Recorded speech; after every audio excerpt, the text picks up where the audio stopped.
Shalom, Assalamualaikum warahmatullahi wabarakatuh. Selamat siang, Tribuners. Senang sekali saya Feby Telan bisa hadir kembali menyapa Tribuners siang hari ini dalam program Live Report Raja Sabtu 8 Maret 2025. Tribuners, untuk berita pertama kita di siang hari ini, mantan Bupati Toraja Utara Yohanes Basang akhirnya mengembalikan 7 dari 8 kendaraan dinas yang dipakainya sejak menjabat pada periode 2021 hingga 2025. Selengkapnya kita akan mendengarkan laporan langsung dari reporter Tribun Toraja, rekan Freddy Samuel. Silakan rekan Freddy. Ya, terima kasih, Bebe, dan selamat siang, Tribuners. Jadi, mantan Bupati Toraja Utara Basang akhirnya telah mengembalikan 7 dari 8 kendaraan dinas yang dikuasainya saat menjabat periode 2021 hingga sekarang.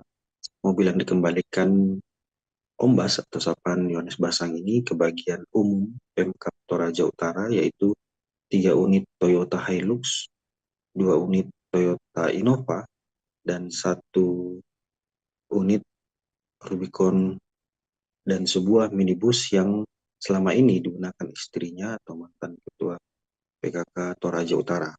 Dan untuk satu kendaraan yang dikembalikan Umbas ialah Toyota Fortuner, yang dimana mobil ini memang ia ingin membelinya secara lelang atau yang biasa dikatakan dalam proses DUM. Hal ini dibenarkan oleh Kabak Umum Pemkab Toraja Utara, Jisan Pakilaran, kepada Tribun Toraja Jumat 7 Maret 2025. Ia mengatakan bahwa untuk proses DUM, ia harus mengirim berkas permohonan dari Yohanes Basang ke Kantor Pelayanan Perbendaharaan Negara atau KPPN di Kota Palopo terkait dengan penentuan harga, berapa harga tersebut yang nantinya akan harus dibayar oleh Yohanes Basang. Jisan Pakilaran mengatakan menunggu hasil konfirmasi dari KPPN Palopo. Dan terkait kendaraan lainnya yang dalam pantauan Tribun Toraja yang masih dikuasai Ombas, yaitu 3 unit motor trail, 1 truk, dan 1 eskavator mini.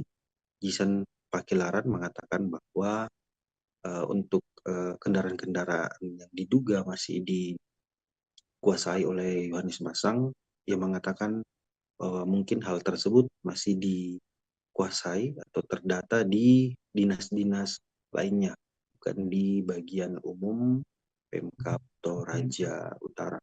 Seperti itu, PB, saya kembalikan ke studio. Baik, terima kasih rekan Freddy untuk laporannya dan selamat kembali bertugas. Demikian Tribuners untuk berita pertama kita di siang hari ini. Tetap bersama kami dalam program Live Report Toraja untuk mendapatkan update terbaru mengenai peristiwa seputar Toraja.